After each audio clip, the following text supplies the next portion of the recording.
नमस्कार बच्चों, कैसे हैं आप सब। आशा करती हूँ आप सभी अच्छे होंगे, स्वस्थ होंगे, खुश होंगे और अपनी पढ़ाई भी अच्छे से कर रहे होंगे। तो जैसे कि आप सभी को पता है, ये हमारी हिंदी की क्लास है और मैं स्वागत करती हूँ आप सभी का इस क्लास में। और आज हम पढ़ेंगे क्लास 12th की हिंदी में।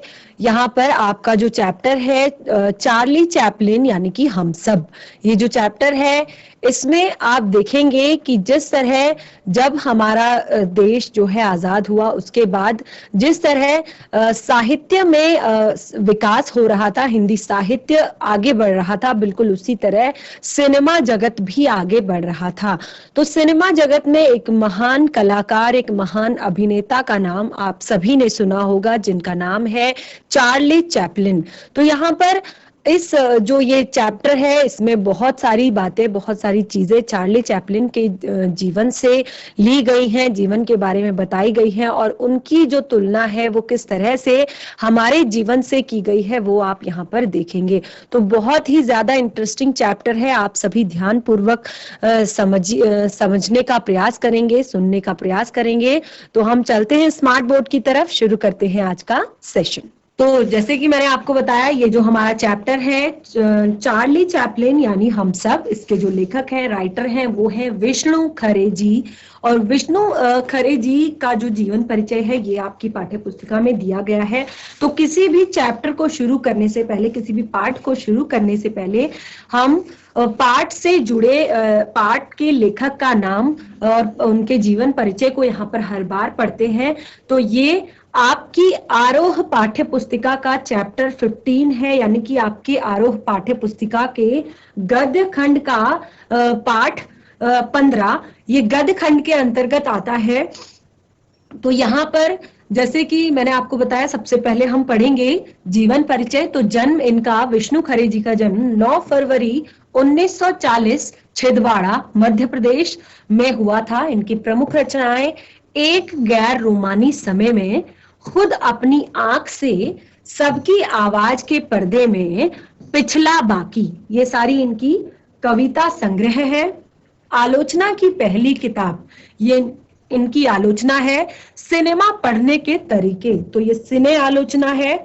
मरु प्रदेश और अन्य कविताएं, ये टीटीएस एलियट, यह चाकू समय, ये सारी इनके प्रमुख रचनाएं हैं। प्रमुख पुरस्कार रघुवीर सहाय सम्मान, हिंदी अकादमी का दिल्ली सम्मान, शिखर सम्मान, मैथिली शरण गुप्त सम्मान, फिनलैंड का राष्ट्रीय सम्मान, knight of the order of the white rose, ये सारे इनको सम्मान मिले हैं। मृत्यु सन 19 सितंबर 2018 में इनकी मृत्यु हुई थी।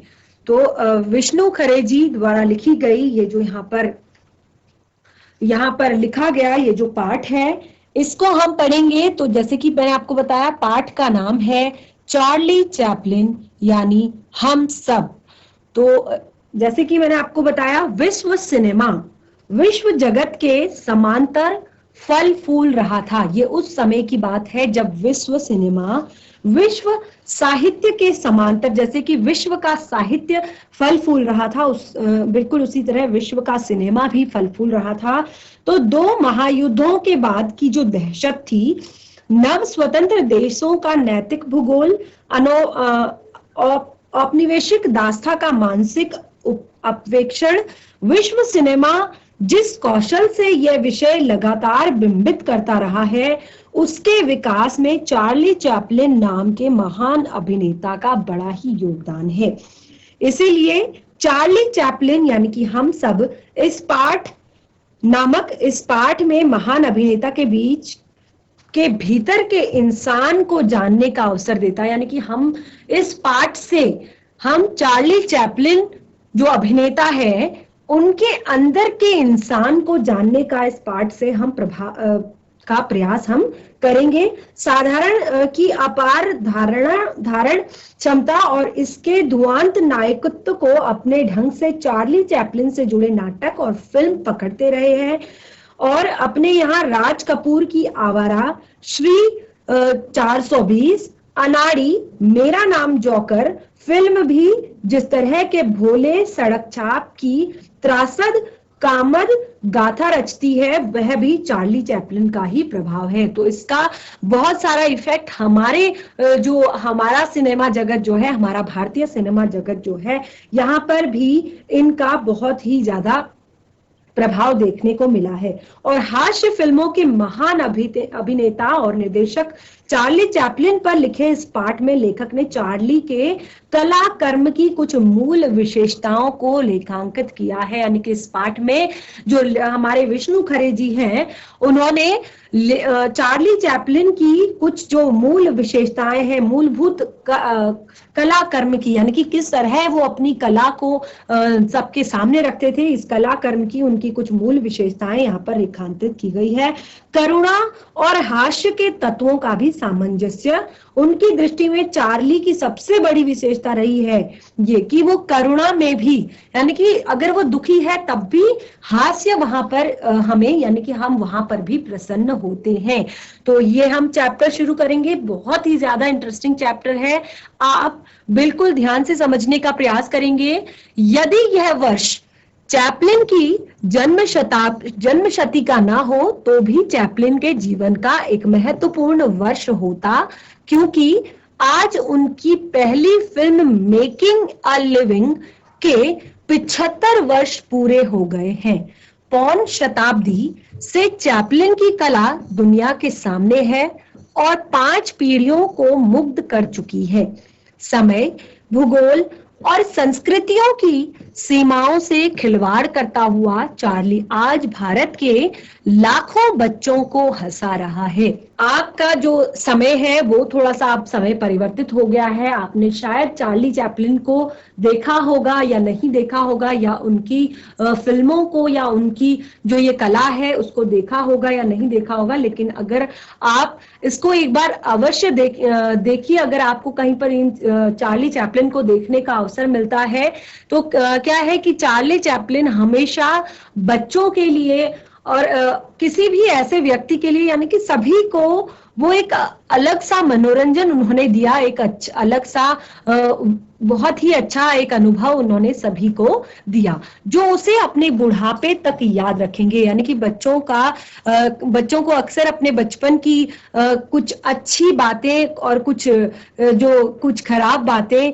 जो हमेशा याद रहती हैं जो जीवन में, तो चार्ली चैपलिन एक ऐसी अच्छा एक अनुभव है उनके जीवन का जिसे वो अपने बुढ़ापे तक याद कर सकते हैं। पश्चिम में तो बार बार चार्ली का पुनर्जीवन होता ही रहा है, यानी कि विकासशील दुनिया में जैसे जैसे टेलीविजन और रेडियो का प्रसार हो रहा है, एक बहुत ही बड़ा दर्शक वर्ग नए सिरे से चार्ली को घड़ी सुधारते या जूते खाने की कोशिश करते हुए देख रहा है।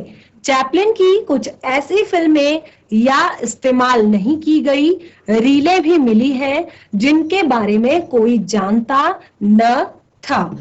अभी चैपलिन पर करीब 50 वर्षों तक काफी कुछ कहा जाएगा।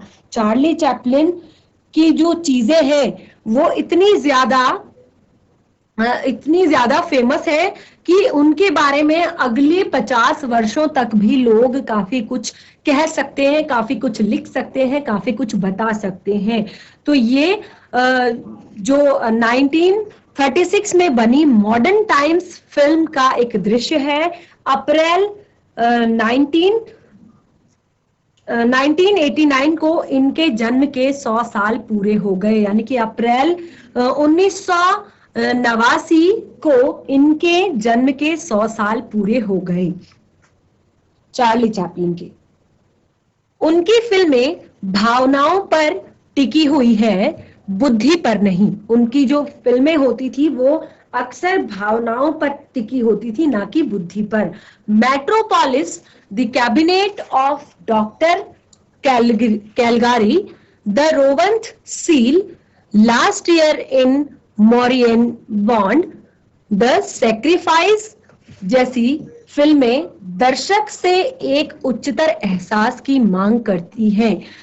चैपलिन का चमत्कार यही है कि उनकी फिल्मों को पागल खाने के मरीजों, विकल मस्तिष्क के लोगों से लेकर आइंस्टाइन जैसे महान प्रतिभा वाले व्यक्ति तक कहीं एक स्तर पर और कहीं सूक्ष्मतम रसास्वादन के साथ देख सकते हैं। चार्ली चैपलिन की जो फिल्में हैं उनको यहाँ पर क्या बताया गया है कि उनकी जो फिल्में हैं, क्योंकि वो भावनात्मक रूप से जुड़ी हुई भावनात्मक रूप से टिकी हुई फिल्मों पर काम करते हैं, यानी कि उनकी फिल्मों में ज्यादा बुद्धि के प्रयोग वाला जो काम है वो नहीं होता, भावनाओं से जुड़ी हुई चीजों का होता है। तो इनकी फिल्मों को पागल खाने के मरीज से लेकर विकल मस्तिष्क के लोगों से लेकर आइंस्टाइन जैसे प्रतिभावान जो व्यक्ति है वो कहीं पर एक स्तर और कहीं तो सूक्ष्मतम रसास्वादन यानी कि बहुत ज्यादा बारीकी के साथ देख सकते हैं। चैपलिन ने ना सिर्फ फिल्म कला को लोकतांत्रिक बनाया बल्कि दर्शकों की वर्ग तथा वर्ण व्यवस्था को तोड़ा।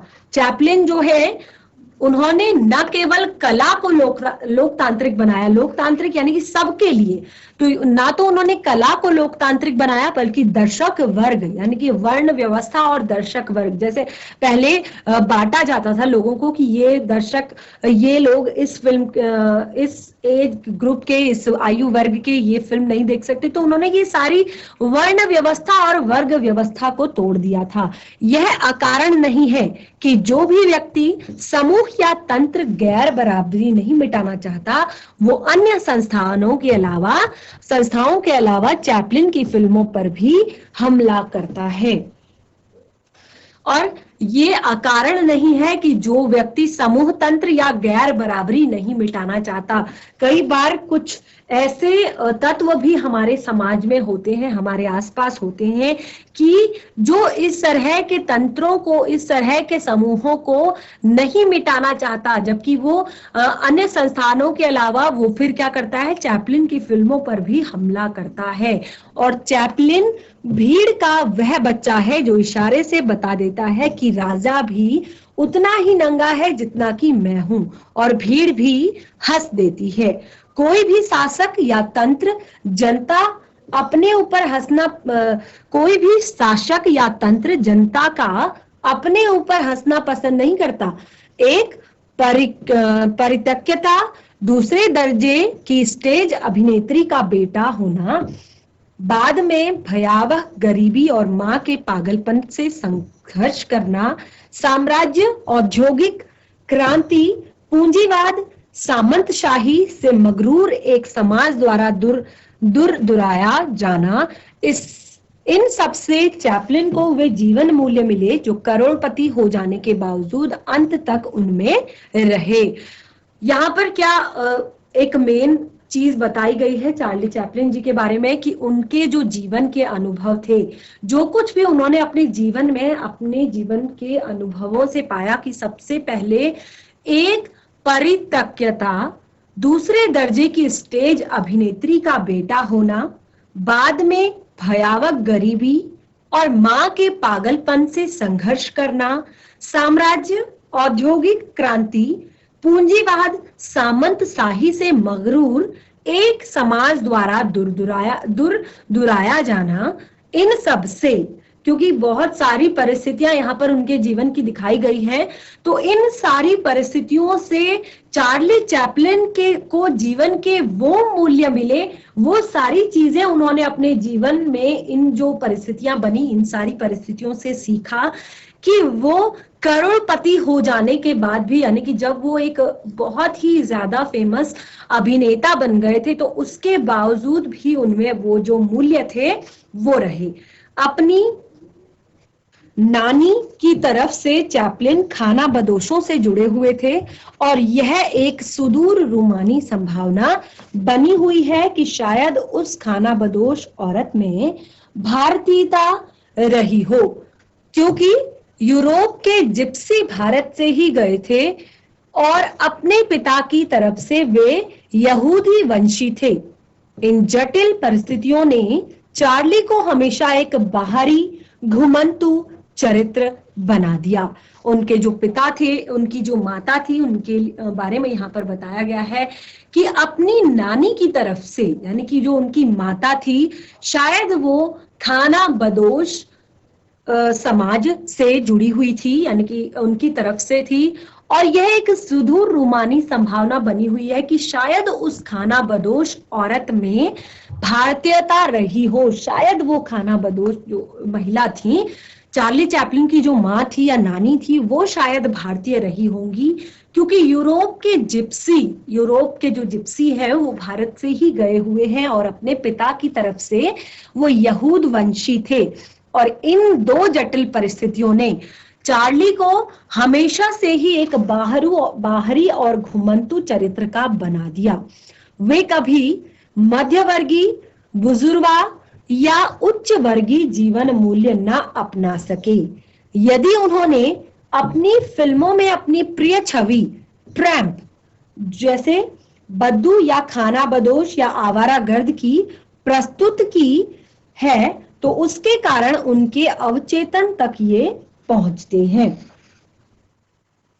चार्ली पर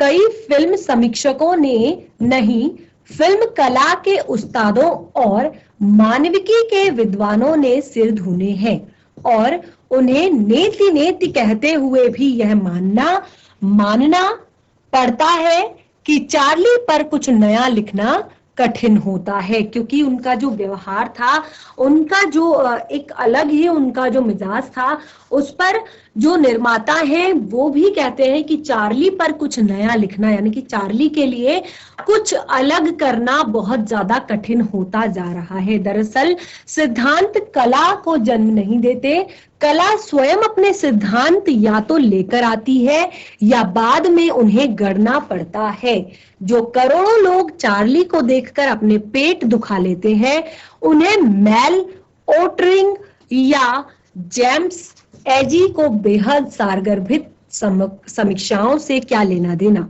वे चार्ली को समय और भूगोल से काट कर देखते हैं और जो देखते हैं उसकी ताकत अब तक ज्यों की त्यों बनी हुई है।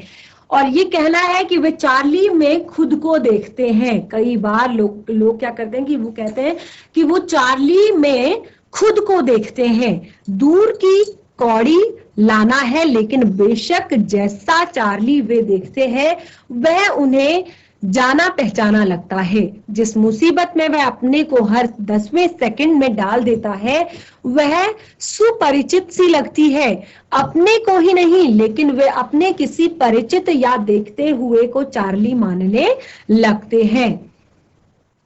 तो यहाँ पर चार्ली का जिस तरह का व्यवहार है, चार्ली का जिस तरह का यहाँ पर उनके लिए उनका जिस तरह का वो अभिनय करते हैं, तो उस अभिनय को देखकर लोग कई बार चार्ली को ही, अपने आप को ही चार्ली समझने लगते हैं, या फिर वो अपने जान पहचान वालों को चार्ली के समान उनका परिचय करने लगते हैं, या चार्ली उनको मानने लगते हैं।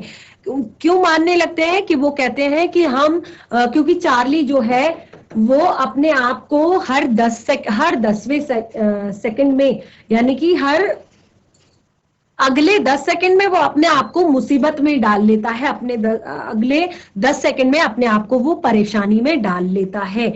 और कला में बेहतर क्या है? बुद्धि को प्रेरित करने वाली भावना या भावना को उकसाने वाली बुद्धि। उसने भावना को चुना और उसके कारण थे। बचपन की 2 घटनाओं ने चैपलिन पर गहरा स्थायी प्रभाव डाला। एक बार जब वे बीमार थे, तब उनकी मां ने उन्हें ईसा मसीह का जीवन बाइबल से पढ़कर सुनाया था। ईसा के सूली पर चढ़ने के प्रकरण तक आते आते मां और चार्ली दोनों रोने लगते। अपनी आत्मकथा में चैपलिन लिखते हैं, ओकले स्ट्रीट के तहखाने के उस अंधियारे कमरे में मां ने मेरे सामने संसार की सबसे दयालु ज्योति उजागर की, जिसने साहित्य और नाट्य को उसके महानतम और समृद्धतम विषय दिए हैं। स्नेह, करुणा और मानवता।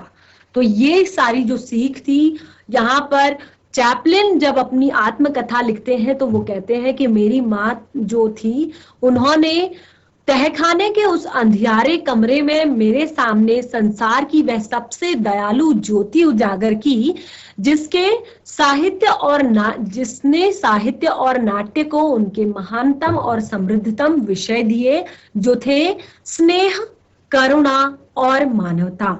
और दूसरी घटना जो है वो भी कम मार्मिक नहीं है, यानी कि बालक चार्ली उन दिनों एक ऐसे घर में रहता था जहां से कसाई खाना दूर नहीं था।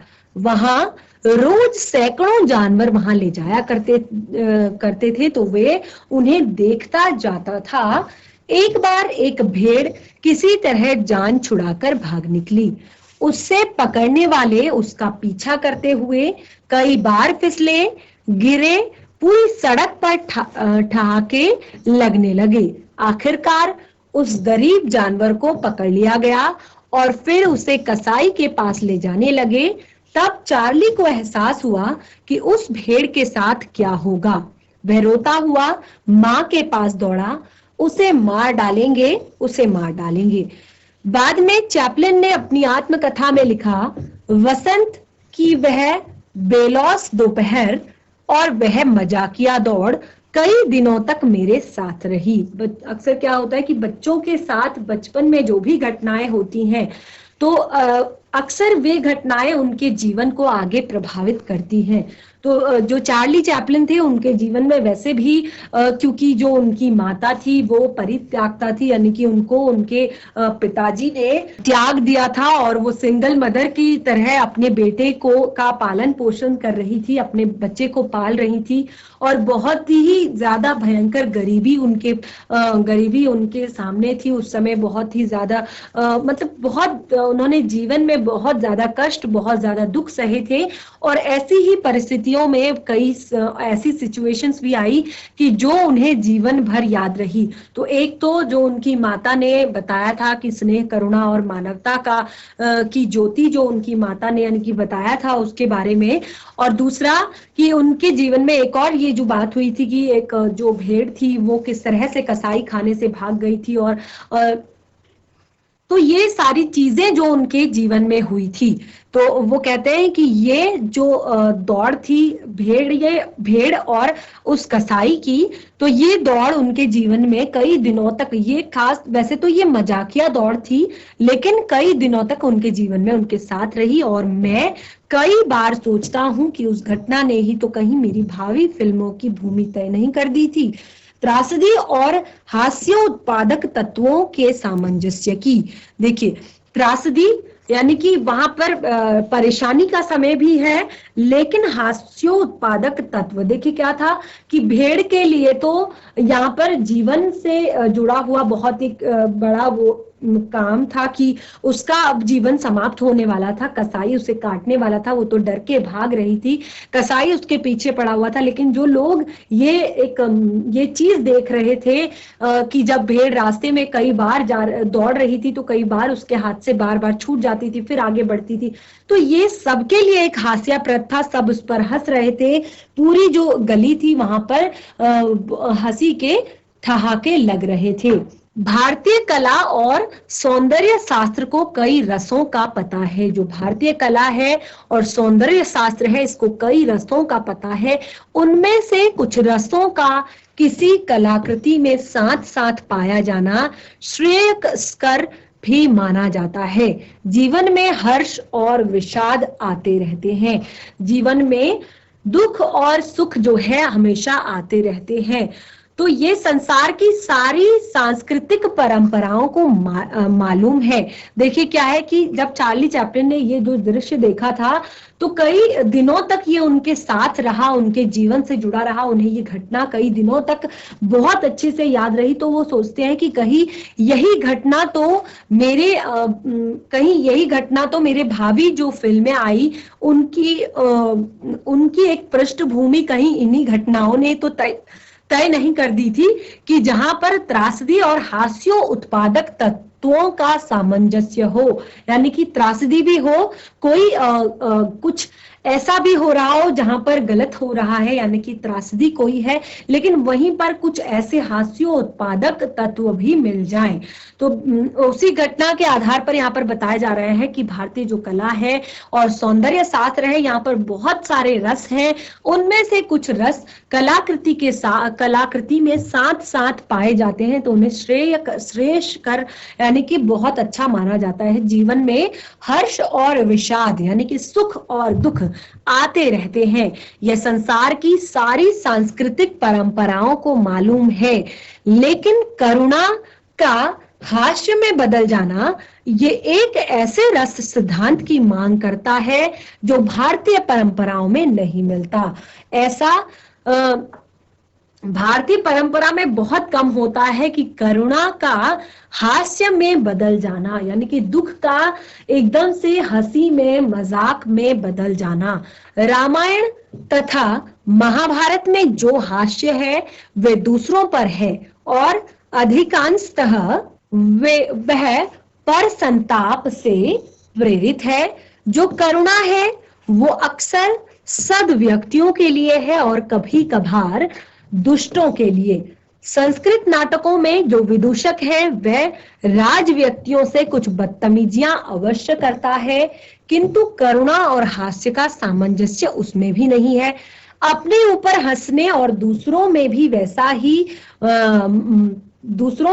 वैसा ही मादा पैदा करने की शक्ति भारतीय विदूषकों में कुछ कम ही नजर आती है। इसीलिए भारत में चैपलिन के इतने व्यापक स्वीकार का एक अलग ही सौंदर्य शास्त्रीय महत्व तो है ही। भारतीय जनमानस पर उसने जो प्रभाव डाला होगा उसका पर्याप्त मूल्यांकन शायद अभी होने को है। हास्य जब करुणा में बदल जाता है और करुणा जब हास्य में परिवर्तित हो जाएगी तो इससे पारंपरिक और सैद्धांतिक रूप से अपरिचित भारतीय जनता ने उसे फिनोमेनन को यूं स्वीकार किया जैसे बत्तख पानी को स्वीकारती है। तो ये सारी चीजें कि हास्य में करुणा और करुणा में हास्य, ये सारी चीजें भारत का जो शास्त्र है या सौंदर्य है या सिनेमा है उसमें आपको बहुत कम देखने को मिलता है। लेकिन जब भारत के लोगों ने चार्ली को बहुत ही अच्छे से स्वीकार किया, बहुत ही व्यापक तरीके से स्वीकार किया और उन्होंने जनमानस पर बहुत ही अच्छा प्रभाव अपना डाला और बहुत ही अच्छे से स्वीकार किया, यानी कि जैसे बत्तख पानी को स्वीकार कर लेता है। किसी विदेशी कला सिद्धांत को इतने स्वाभाविक रूप से पहचानने से अलग ही प्रश्न खड़े होते हैं और अंशतः एक ही तरह की कला की सार्वजनिकता को ही रेखांकित करते हैं। तो बच्चों, चार्ली चैपलिन से जुड़ा हुआ ये जो पाठ है इसमें हमने जाना कि किस तरह चार्ली चैपलिन का जो बाल्यावस्था का जीवन रहा है, जिसका प्रभाव आज उनकी फिल्मों में, आज उनकी कला में दिखाई देता है। यानी कि जो भी बचपन में उन्होंने जाना, जो भी सीखा, जो भी देखा, जो भी उनके जीवन के अनुभव रहे, आज वो उनकी कला में प्रदर्शित हो रहे हैं। और एक बहुत ही अलग इन्होंने चीज दिखाई कि जहां पर अक्सर क्या होता है कि जीवन में सुख और दुख तो आते जाते रहते हैं, यानी कि कभी करुणा तो कभी हास्य का रस तो अक्सर आता जाता रहता है। लेकिन ऐसा बहुत कम देखा जाता है कि जहां पर करुणा हो और वहीं पर हास्य हो और जहां पर हास्य हो वहीं पर करुणा हो। तो एक नया इन्होंने इस फिल्म जगत को या कहें तो पूरी दुनिया को एक नई ही चीज इन्होंने अपनी कला के माध्यम से दिखाई। और भी बहुत सारी बातें, बहुत सारी चीजें इस चैप्टर में चार्ली चैपलिन के बारे में हमें पढ़ने को, जानने को मिलेंगी। तो चैप्टर को कंटिन्यू करेंगे हम अपने नेक्स्ट सेशन में। आज के लिए इतना ही, तब तक के लिए धन्यवाद। आपका दिन शुभ हो।